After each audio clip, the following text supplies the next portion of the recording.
Mayong adlaw katawhan sa Dios Archdiocese sa Osamis. Usan ako kakalipay pagtimbaya kaninyo sa maayong panglawas o mga panalangin sa Ginoo nga unta inyong nadawat nining adlaw. Karong adlaw, Biyernes, Hunyo 12, mao day kini ang kasaulugan sa ato pong Independence Day. Hinaut-unta nga tinuod yun nga kita dunay kagawasan. Ang karong pong adlaw, Independence Day, June 12, maupod karon ang sacerdotal ordination anniversary ni Father Ray Pernia.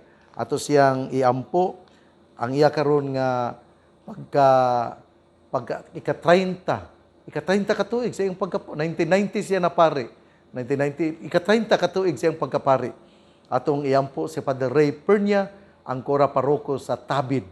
Unya ugma pod June 13, piyesta ni San Antonio de Padua. Usa kini ka milagroso nga santo.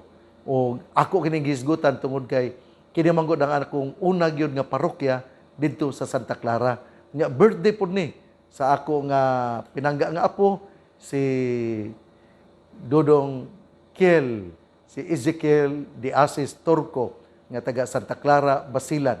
Akong timbaya sa usa ka malipayon nga adlaw ni Dodong Kiel nga anaa karon sa Santa Clara, Basilan. Ato karon nga basahon ang ebanghelyo sumala ni San Mateo. Si Jesus miingon siyang mga tinun-an, nakadungog kamo sa giingon kaniadto, ayaw panapaw. Apan karon sultihan ko kamo nga bisan kinsay mutan-aw sa usa ka babaye uban sa laway nga hunahuna nakapanapaw na kaniya sulod sa iyang kasing-kasing. Busa ko ng imong tuong mata, makaangin kanimo sa pagpakasala, lugita kini ug ibalibag, kay mas maayo pa kanimo nga kawad-an sa imong lawas ug usa ka bahin kaysa itambog ang tibok mong lawas ngadto sa impyerno. Kay ang imong tuong kamot, makaangin kanimo sa pagpakasala, putla kini ug ibalibag. Mas maayo pa kanimo nga kawad-an ka og usa ka kamot kaysa itambog ang tibuok mong lawas ngadto sa impyerno. Giingon usab kaniadto, ang makigbulag sa iyang asawa kinahanglan nga maghatag kaniya og sinulat nga pahibalo sa pagkigbulag. Apan karon sultihan ko kamo ngang mubulag sa iyang asawa nga wala magluib kaniya, makasala kay siya man ang makaangin sa iyang asawa sa pagpanapaw kung ang asawa magminyo pag-usab. Ug ang mga sawa kaniya makapanapaw usab. Ebanghelyo sa tong Ginoo, daygon ikaw o Kristo. Ang atong ebanghelyo karon puno kaayo sa mga pagtulon-an. Pero sa dili pa kita mo padayon, ako usa nga greetings nga happy sacerdotal anniversary ni Father Ray Pernia, ang kura paroko sa Tabid. Ika-30 katuig na niya sa pagkapari. Ako usab nga birthday greetings sa tanan nga nag-adlaw na tawhan karon o sa ugma na usab sa Hunyo 13. Akong greetings ngadto ni Dodong Kiel, si Dodong Ezekiel de Asis Turco nga taga Santa Clara, Lamitan, Basilan. Hinautunta nga usa ka malipayon nga pagsaulog sa kapistahan ni San Antonio de Padua, ingon man usab sa usa ka malipayon nga pagsaulog sa imong adlaw na tawhan. 6 anyos na si Dodong Kiel, mag-grade 1 na siya. Nya kining atong ebanghelyo karon sa akong nang gikasulti puno sa pagtulon-an. Kay naghisgot man ni nga kining bahin og pagpanapaw. Unya ningon nga dili lang ka nakapanapaw diha sa aktual, kung dili nakapanapaw pud ka kung kini imo gyud nga gibutang sa imong kasing-kasing. Kana ba bisan asa ka dapita, imo yung dadon ba ang hulagway sa usa ka babaye nga kining bisan asa ka dapita murag imo yung gibawon ngadto sa imong bisan sa imong higdaanan ang iyang hulagway na kana dili maayo, nakapanapaw ka na. Pero kusog ya kining panapaw. Lisod kayo kini nga panghitabo, kusog kayo kini nga panghitabo sa tibuok kalibutan. Labi na sa mga Pilipina OFWs nga moadto sa laing lugar. Daghan jud kayo nga istorya nga nindot kayo ang intensyon aron makatabang sa pamilya. Pero pag tuwa na dito sa Dubai, tuwa na dito sa Hong Kong, tuwa na dito sa lain nga mga lugar, tungod lagi kay layo sa iyang bana, nakakuan siya, nakahimo siya og sayop nga buhat. Muna nga imbis unta malipayo ng ilang panag-asawa, imbis unta makatabang, nahimo na nung dautan ang nahitabo sa ilang kinabuhi. Muna nga ang pagpanapaw dili gyud maayo. Kung nanakay bana, nanakay asawa, dili gyud maayo nga mangita kag lain. Mo bitaw sa akong gisulti ngadtong adlaw Miyerkules nga usa sa mga balaod nga inyo sa mga asawag bana nga inyong gidawat mao nga sa kalipay o sa kapitos, sa sakit o sa mayong panglawas, hangtod ang kamatayon mubulag kaninyo. Magpabilin kamo nga maghinigugmaay sa usag-usa.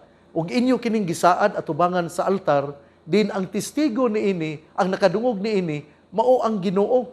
Muna nga dili gyud maayo nga kung ikaw minyo na usa ka kabana nga tuaron sa Hong Kong, usa ka kabana nga tuaron sa Vietnam, usa ka kabana nga tuwa karon sa Thailand, usa ka kabana nga tuwa karon sa Port Moresby, usa ka kabana nga tuwa sa lain nga lugar nagtrabaho tungod lagi kay mingon ka tawo lang ko, akong panginahanglan usab sa akong lawas ingon ani.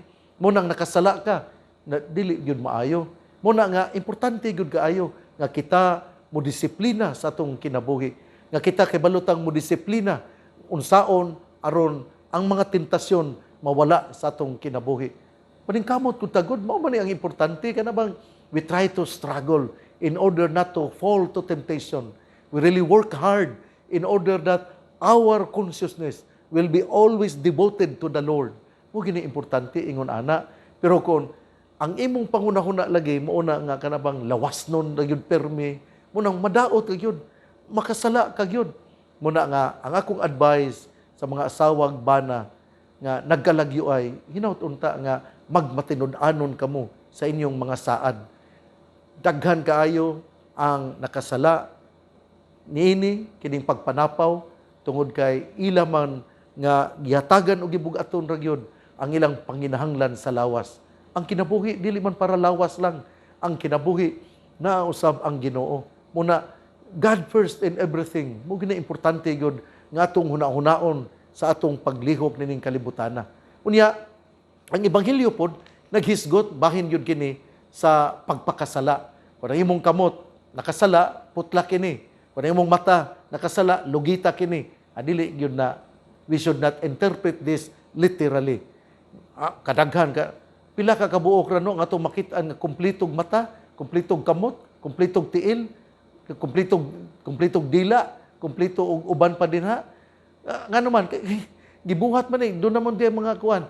Pero ang punto ra gyud dinhi mao nga let us not use a member of our body in order to commit sin. Kining kamot daghan jud kay sala gyud. Dili lang sa kining pagpangawkaw og kwarta, daghan jud kay ni itamparos nimo sa imong asawa, itamparos nimo sa imong anak, itamparos nimo sa imong mga silingan. Muna nga ang kamot mo'y daghan jud kayo og nahimo nga kasalanan. Kini pong atong dila mo po ni permi gyud nga muhimo pod og sakit nga sulti. Mga bitaw kuan kana bitaw unsa nimo makaako kag dungog sa usa ka pari usa ka madre nga sakit kay manulti. Muna nga kanang magpari ka ba kanang do not think of your power. Kana bitaw ayo ka hunahuna sa imong gahom nga kinahanglan gyud kaayo ba nga kana bitaw imo gyud nga magpaubos gyud pari sakit kay manulti. Pari mura siya kana bitaw intellectual pride as if he knows everything. Dili biya oy. Ikaw pari ka, nakay limitasyon. Ikaw madre ka, nakay limitasyon. Ikaw abogado ka, nakay limitasyon. Kitang tanan, sa ako arsobispo, nakoy limitasyon. Di mo ko, I do not claim that I know everything. I have my own limitations. And I know when to speak and when not to speak. Kay, gibalo man ta. Muna nga, kanabitang pari bitaw nga, murag siray nakahibalo tanan, bastang sakita na to anay. Makaingon lang ko sa Ginoo, ako ning ihalan nimong paria. Pait kaayo ning pari nga murag nagtuo siya nga siya ray nakahibalo sa tanan. Nagtuo siya nga he is the brightest of all the priests. Mura bang omniscient, dili oy, di na maayo. Nya mao ni nga kining gisgutan gyud dinhi nga let not a member of our body be a source of sin. Instead, our whole body must be offered to the Lord in order that we will be saved. Mao gyud ni ang mensahe dinhi sa atong ebanghelyo karon. Ang mata, kung imong magsiga gunahuna og dautan, nakapanapaw ka na. Ang imong kamot, ayaw gamita aron ikaw makadapat sa uban. Ang kamot, atong gamiton aron makatabang para sa uban. Use your hand in order to further the kingdom of God, in order to help in building up the kingdom of God. Use your tongue to proclaim the word of God. Use your mouth to preach the word of God. Use your hearing in order that you will be able to share what you have heard about the word of God. Mao gini ang importante. Gamito na to atong mga tiil. Dili aron mo adto ta sa lugar sa dautan, kundi atong gamito na atong mga tiil aron madala kita ngadto sa pagtabang sa atong isig katawo. Mao gyud kini ang mensahe sa atong ebanghelyo karon. Gahisgot nga kung ang imong mata nagdala kanimo sa pagpakasala, imong mata lugita kana, that should not be interpreted literally. Kung ang imong kamot mo'y nagdala kanimo sa pagpakasala, putla ang imong kamot, that should not be interpreted literally. Instead, we have to remember that our whole body, our hands, our mouth, our tongue, our eyes must be devoted to the Lord so that our body will become a witness of what it means glorifying the Lord.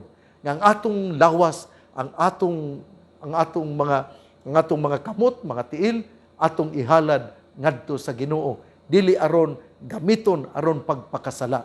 Igsuon ang mayong balita nga mao ang pulong ni Hesus, ang ayang pamation, pamalandungan ug paningkamutan nga mapuy-an. Bulahan ang tao nga namati sa pulong sa Ginoo. Sama sa kahoy nga gitanom, daplin sa usa ka sapa, kansang dahon dili gayud malaya. Timpo sa timbunga, siya mamunga. Igsuon, ugma na usab. Ugma, piyesta ni San Antonio de Padua, Hunyo 13. Usa sa mga banggiitan nga santos. Kay kini mga patron kini sa mga imposible. Patron kini sa daghang kini sa patron. Patron pod ni sa mga kanang wala gyud maminyo. Pwede po ka nga mo himo og debosyon kung gusto gyud kang magminyo. Wala kay anak. Patron pwede pod ni kay siya daghan gyud kaayo usa siya ka miracle worker gani sa iyang pagsulti kay ang mga ultimo mga langgam, ultimo mga isda mamati kaniya. Unya ang iyang dila hangtod karon presko pa kaayo ang dila ni San Antonio de Padua. Mao na nga nindot yung kaayo si San Antonio de Padua. Ugma na usab. Pero ako sa diyang greetings ngadto sa mga nagpiesta ugma June 13 ngadto sa San Antonio Gango. Sila si Milky, sila si EJ, sila taga dinha nga taga San Antonio. Happy fiesta ninyong tanan. Ako pod nga timbaya og fiesta greetings sa taga San Antonio de Padua, parokya ni San Antonio de Padua, diya sa Santa Clara, Lamitan, Basilan. Happy fiesta ninyong tanan o happy birthday ni Dodong Kiel de Asis Torco. Uban sa pangaliya sa Birhen Sakuta, nga gitawag nato nga mga misamisnon, nga Birhen Sakuta, ang mahal nga Birhen Maria, ang Ginoo magapanalangin kanato. Sa ngalan samahan, sa Anak ug sa Espiritu Santo. Amen. Mabuhay! Viva San Antonio de Padua!